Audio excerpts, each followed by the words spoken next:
um, evolution or revolution. Well, mostly I discussed the communication layer that underlies every single application that runs in the smart grid.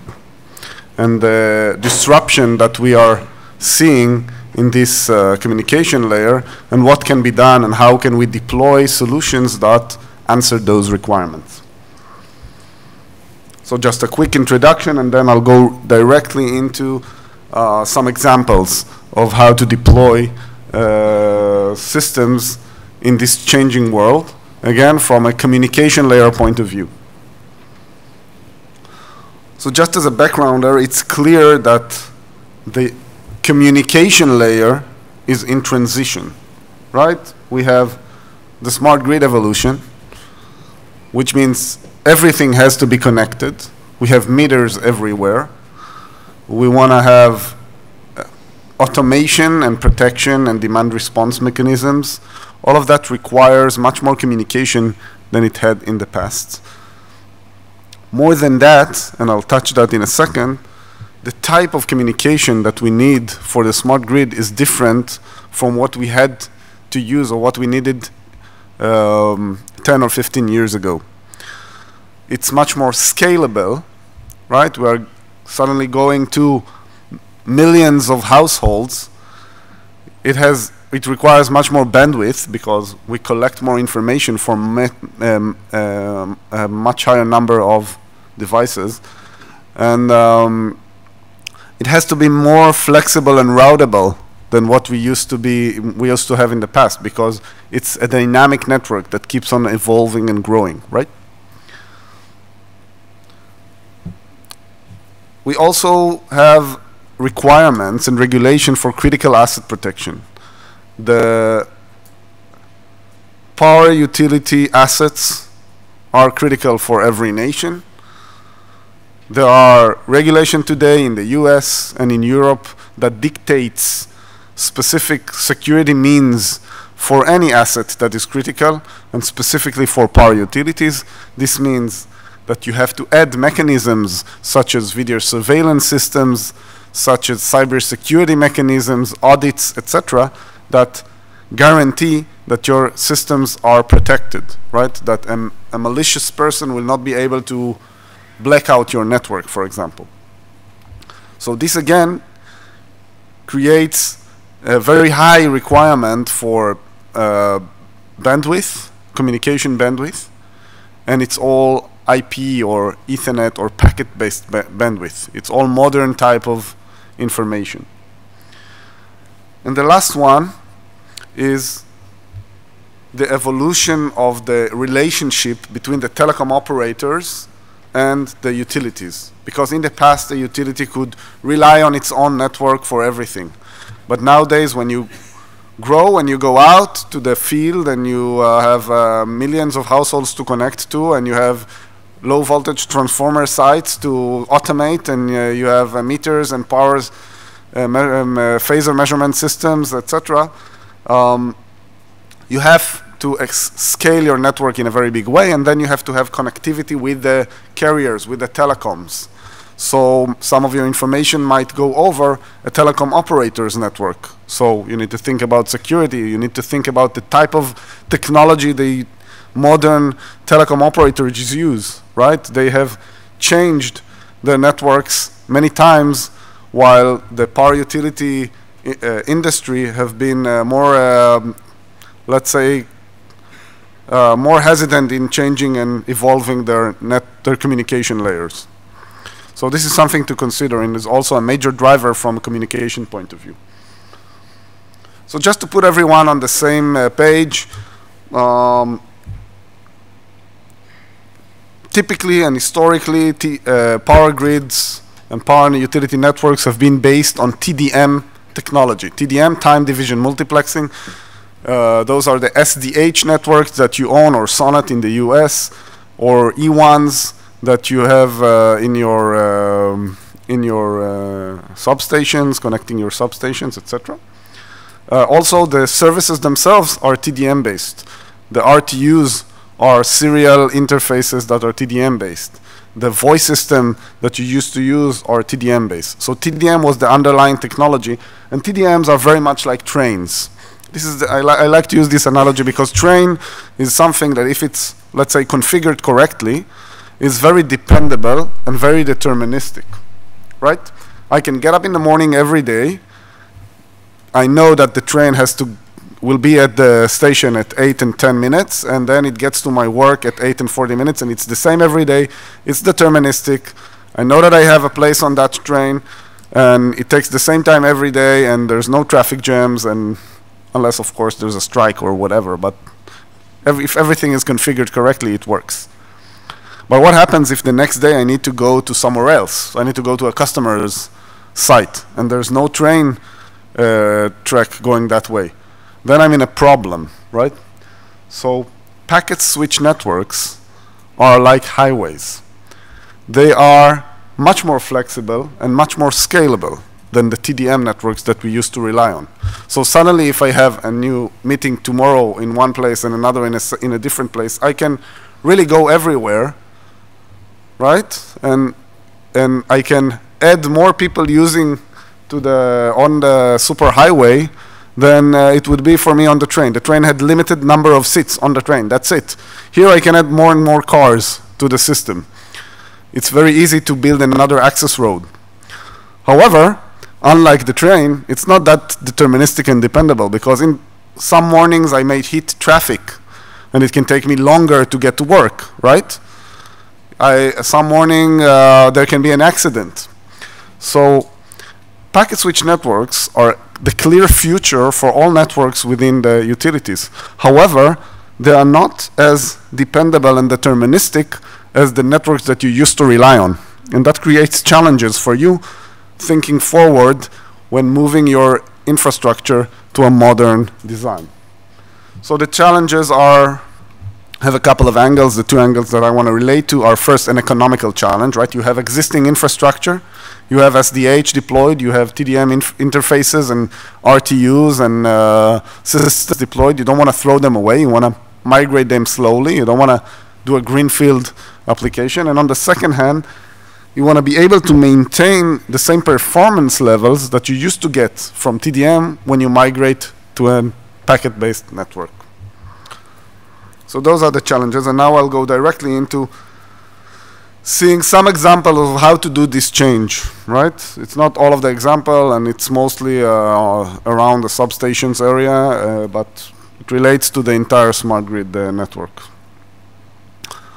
So first of all, what's happened in a substation?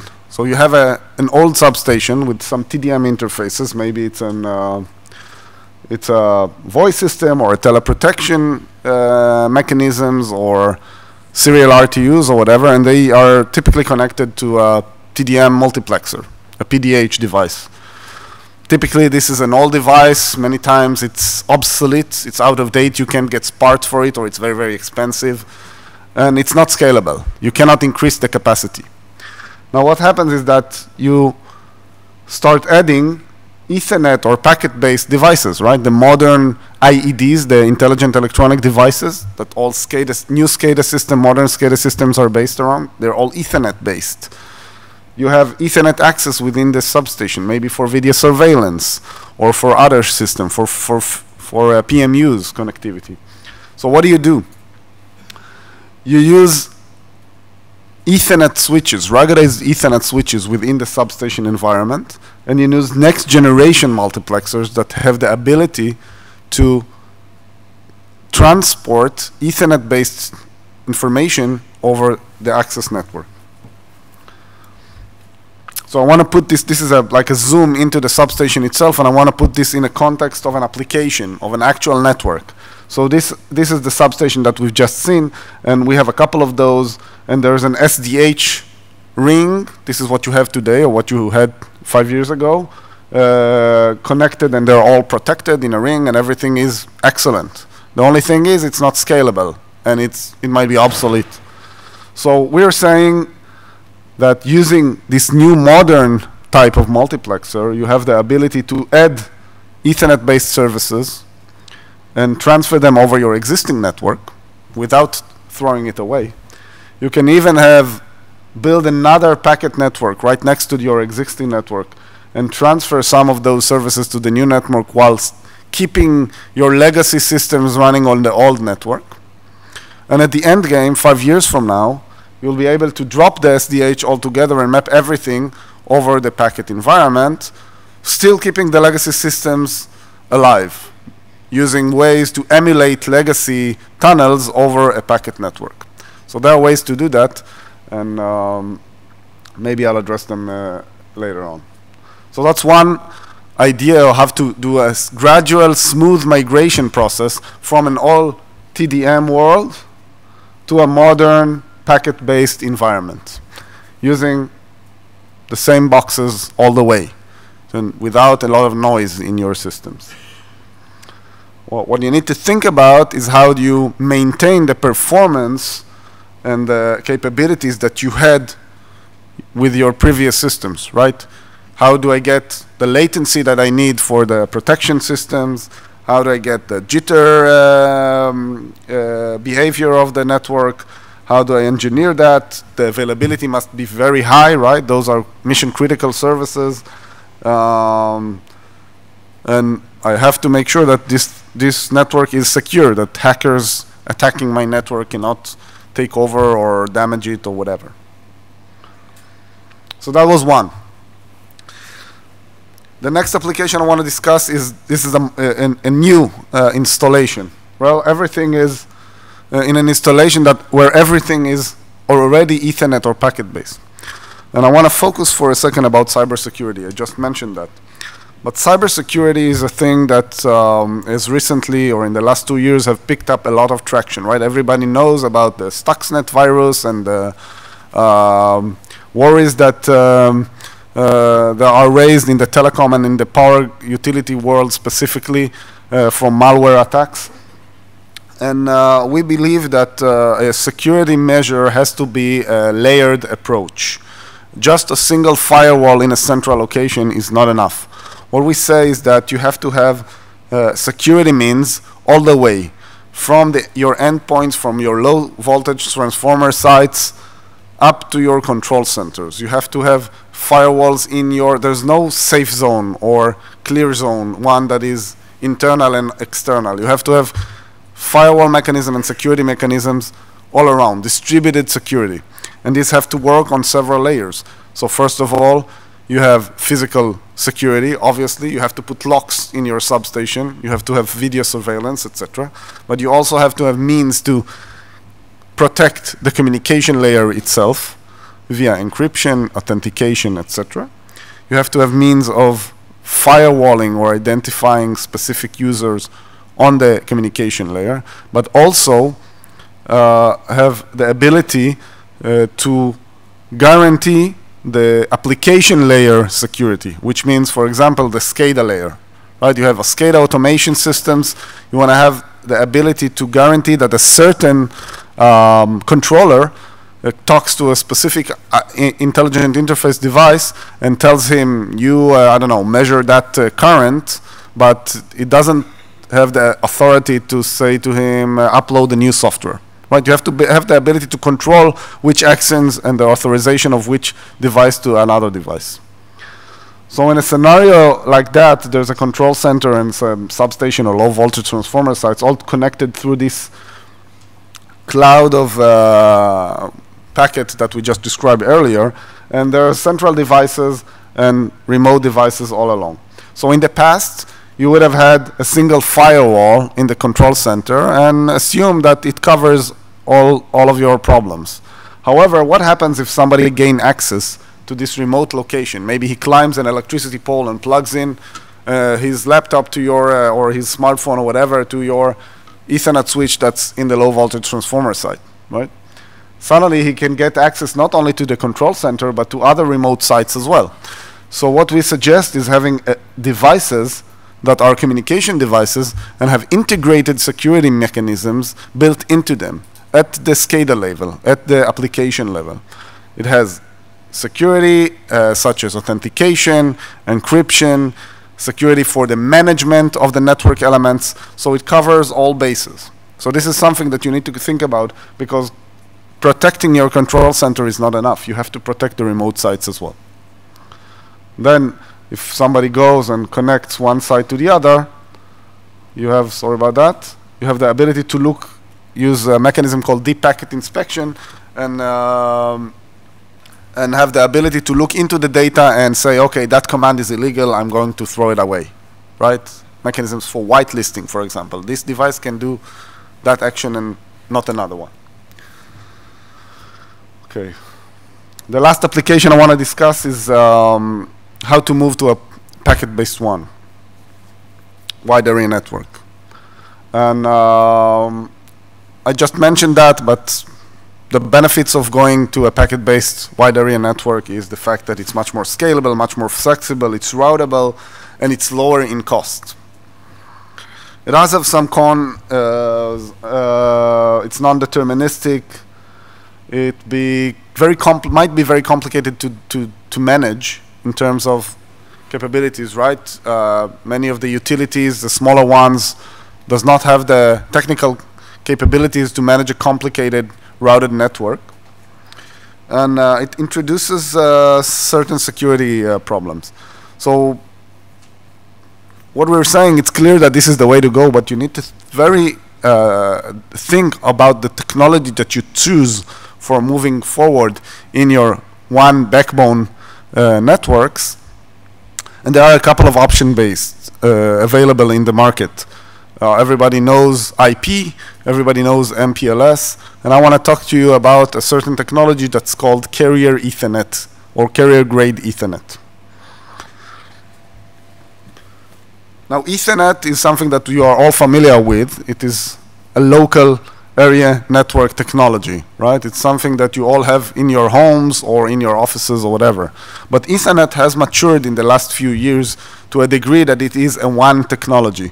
There is a group called the Metro Ethernet Forum, which have worked to define and certify Ethernet to be a carrier-grade WAN mechanism. And now the carrier Ethernet scheme has support for the ability to provide SLAs, guarantees on certain circuits, connection-oriented services, and so deterministic behaviors like SDH, so to speak, the ability to detect faults, to diagnose problems, and to perform what is called performance monitoring of the service. So not only I can give you a certain circuit from one point to another, I can guarantee that the availability is at a certain level, and the latency is at a certain level, and the jitter is at a certain level. And I do that on a 24 hours, 24/7, every minute, every second, whatever, whenever you know, so whenever you want. So all of those tools within the carrier Ethernet world, connectivity verification, stress testing, fault detection, etc.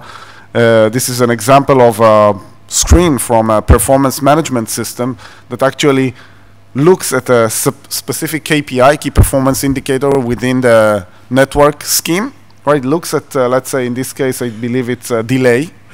And if I have a certain circuit that is very sensitive to delay, and I provision it over a carrier Ethernet network, I can now monitor that certain circuit. And if there's a problem, I can get a warning whenever it starts to degrade, even before it gets to a level that is not acceptable by me. This means that as a network operator, I can get warnings and understandings about what's going on in my network even before it happens. So you actually get the guarantees for the availability and the performance that you used to have from SDH, even with a higher ability with a higher transparency towards what's happening in your network. Obviously, SDH is deterministic. The delay is steady, supposed to be steady, so you don't need this type of mechanism. But this is a mechanism that allows you to emulate the deterministic behavior of SDH. One last technical note about Ethernet is that whenever you deploy on one network, you need to think about timing. Timing is in SDH SDH is synchronous. Everything is synchronized. But timing today, when you move it over a packet, is more problematic, and there are means today to do that. There are standards within the industry to transfer a clock signal from one point to the other over a packet non-synchronized network. Right? Standards such as synchronous Ethernet, such as IEEE 1588, and there's even a power profile defined in those standards specifically for the power industry requirements. So this is something that you need to take into consideration whenever you define a network. So we suggest a way of building a WAN network that this is a bit complicated drawing, but what you see here is an MPLS routable cloud, and next to it a dedicated layer 2 Ethernet-based network. And then what we suggest is that all the IT and enterprise information that is not critical, not mission critical, will be mapped towards the MPLS, which is a routable. It will be managed by the IT people, not by the operational people, and is complicated and can be done. But it's less deterministic and has lower performance and security capabilities than carrier Ethernet. While the operational requirements, the SCADA, the teleprotection, the mission critical application will run over a dedicated layer 2 based network that will guarantee the performance level of what you used to get from SDH, but will scale the capacity and the flexibility 10 times more at the same cost. Right? That's the idea. I know that we are short in time, so I'm trying to wrap it up. And basically what I try to say is that the migration to packet is happening. It's an unstoppable train, going back to my analogy of trains. It's clear that at some point or another, the smart grid revolution will force or will drive the industry to move towards a complete packet-based infrastructure. We need to think about ways to use mechanisms such as hybrid SDH and packet devices, use carrier Ethernet capabilities, use advanced timing mechanism to do this migration in a gradual way, in a smooth way that guarantees the performance and that guarantees that the expenditure of capital capex will be as minimized as possible for the migration path. This has been very short, I know, and I have much more to tell you guys. So if anyone is interested, I'll be available later for questions or at our booth. Thank you very much for this opportunity, and bon appetit. Thank you, Kobi. So very inspiring presentation, given the time here, and I've promised that we would try to make it for 12:30. So I know that Kobi is going to stay around a few more minutes. So if you have any questions to Kobi or to Bernd from Energy ICT, I would suggest you just hang around and ask the questions. I would like to thank you for your attention and for the discipline, and enjoy the rest of the week here in Amsterdam.